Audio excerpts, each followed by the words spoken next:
Oui, bonjour, nous sommes ici au marché B et précisément dans la boutique 784.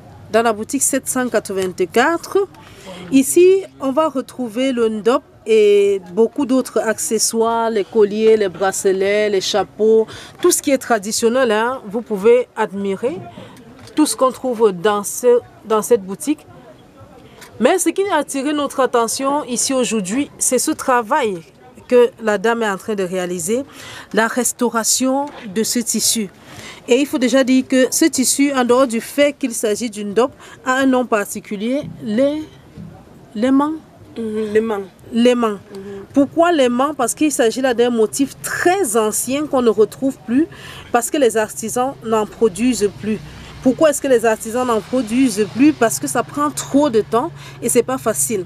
Quand on fait les recherches sur le ndop, on se rend compte que c'était des petites bandes de 5 cm.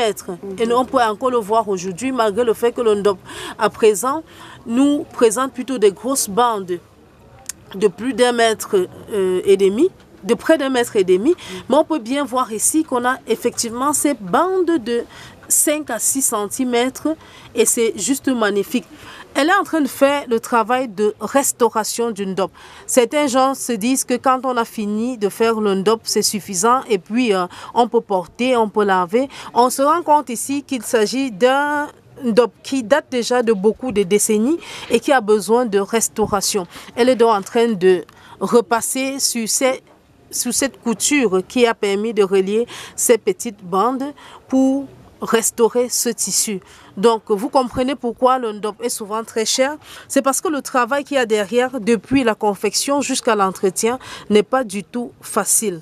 Donc, nous invitons les uns et les autres à tirer un chapeau bas à tous ces artisans qui œuvrent au quotidien pour valoriser cet élément important du patrimoine culturel des peuples gracieux du Cameroun.